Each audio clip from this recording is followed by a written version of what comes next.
మేము మాటిచ్చాం. అందులో మా యువ నాయకుడు నారా లోకేష్ బాబు గారు యువగలం పాదయాత్రలో నేను కూడా అధ్యక్షుడిగా చాలా ప్రాంతాలకు వెళ్ళాం. ఎక్కడ మైకు దొరికినా, ఎక్కడ బలహీన వర్గాలు వచ్చినా బీసీలకు అన్యాయం జరిగింది.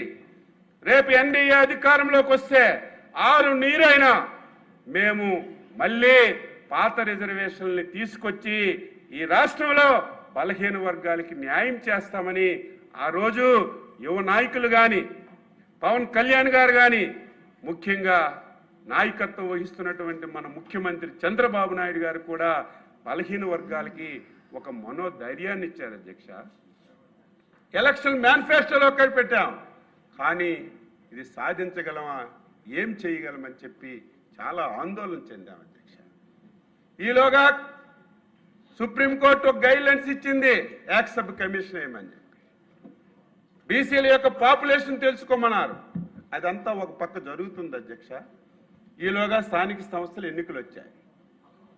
ఇప్పటికే సర్పంచుల పదవీ కాలం అయిపోయింది. కార్పొరేషన్ మేయర్లు, మున్సిపల్ చైర్మన్స్ పదవీ కాలం అయిపోయింది. రేపు సెప్టెంబర్ 29న మండలాలు, జిల్లా పరిషత్తులు పదవీ కాలం కూడా అయిపోతుంది. అధ్యక్ష, ఈరోజు సకాలంలో నిర్ణయం తీసుకొని సకాలంలో ఎన్నికలు పెట్టకపోతే కేంద్ర ప్రభుత్వం ఇచ్చినటువంటి ఫైనాన్స్ గ్రాంట్స్ 1000 కోట్ల రూపాయలు ఈ రాష్ట్రానికి నష్టం జరుగుతుంది. అధ్యక్ష, అందుకే ముఖ్యమంత్రి గారు ఈరోజు కేబినెట్ సమావేశం ప్రత్యేకంగా పెట్టి ఒక చారిత్రాత్మకమైనటువంటి నిర్ణయం తీసుకున్నారు. ఏదైతే 1994 చట్టంలో 34% స్థానిక సంస్థల్లో పంచాయతీరాజ్లో రిజర్వేషన్లు ఇవ్వాలని, అదేవిధంగా మున్సిపాలిటీలో 33% 1 పాయింట్ రిజర్వేషన్లు ఇచ్చి ఎలక్షన్లకు వెళ్ళాలని ఒక చారిత్రాత్మకమైనటువంటి నిర్ణయం తీసుకున్నారని చెప్పి ఈ సందర్భంగా తెలియజేస్తున్నాను.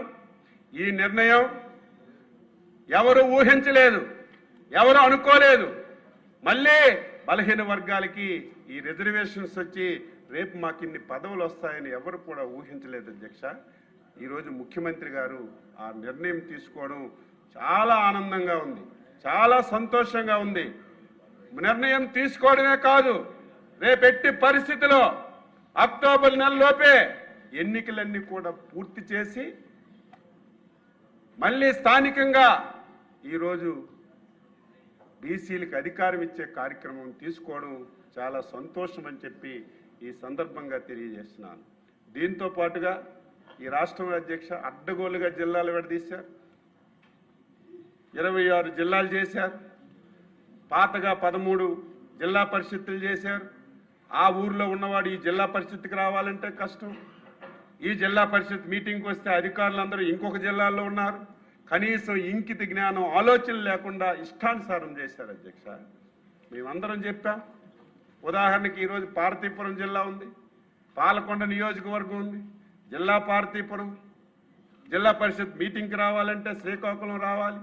ఎవరైనా క్వశ్చన్ వేస్తే అధికారులు ఎక్కడున్నారంటే పార్వతీపురంలో ఉన్నారు, ఆన్సర్ చేసేవాళ్ళు లేరు. ఇటువంటి ఆలోచన చేయలేదు. అధ్యక్ష, మళ్ళీ ఈరోజు మన ముఖ్యమంత్రి గారు ఆలోచన చేసి ఏవైతే ఈ రాష్ట్రంలో 28 జిల్లాలు ఉన్నాయో 28 జిల్లాలకి 28 జిల్లా పరిషత్తులు క్రియేట్ చేసినటువంటి ఘనత ఎన్డీఏ ప్రభుత్వానికి, మన ముఖ్యమంత్రి శ్రీ నారా చంద్రబాబు నాయుడు గారికి, పవన్ కళ్యాణ్ గారికి, లోకేష్ బాబు గారికి దక్కుతుందని ఈ సందర్భంగా తెలియజేస్తూ, బలహీన వర్గ సభ్యులారా ఆలోచించేయండి. ఈ పార్టీ ఆ రోజు తెలుగుదేశం పార్టీ కానీ, ఈరోజు ఎన్డీఏ కానీ బలహీన వర్గాల పునాదుల మీద పుట్టినటువంటి పార్టీలు. అనునిత్యం ఏదో అధికారంలో ఉంటే బలహీన వర్గాల మీద మాట్లాడటం కాదు, అధికారం ఉన్నా లేకపోయినా బలహీన వర్గాల కష్ట సుఖాల్లో పాలు పంచుకుంటున్నటువంటి పార్టీలు తెలుగుదేశం, ఎన్డీఏ ప్రభుత్వాలు. కాబట్టి ఇప్పటికైనా ఆ మోసగాడి యొక్క మోసాన్ని తెలుసుకొని కొంతమంది ఇంకా కావాలని, ఇంకా కొంతమంది ఆ ముసుగులో ఉండి కొంతమంది కావాలని ప్రయత్నం చేస్తున్నారు.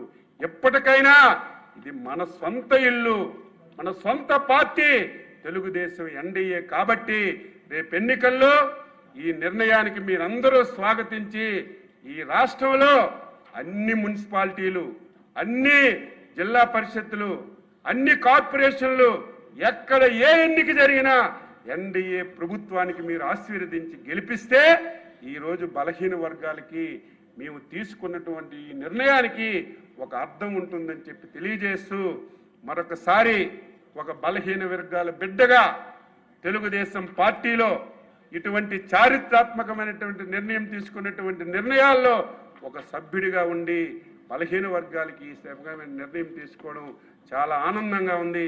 మరొకసారి రాష్ట్రంలో ఉన్నటువంటి బలహీన వర్గాల తరపున ముఖ్యమంత్రి చంద్రబాబు నాయుడు గారికి, ఉప ముఖ్యమంత్రి శ్రీ పవన్ కళ్యాణ్ గారికి, మా యువ నాయకులు నారా లోకేష్ బాబు గారికి మనస్ఫూర్తిగా శుభాకాంక్షలు, అభినందనలు తెలియజేస్తూ ఈ అవకాశం కల్పించిన మీకు ధన్యవాదాలు తెలియజేస్తూ సెలవు తీసుకుంటున్నాం. జై హింద్.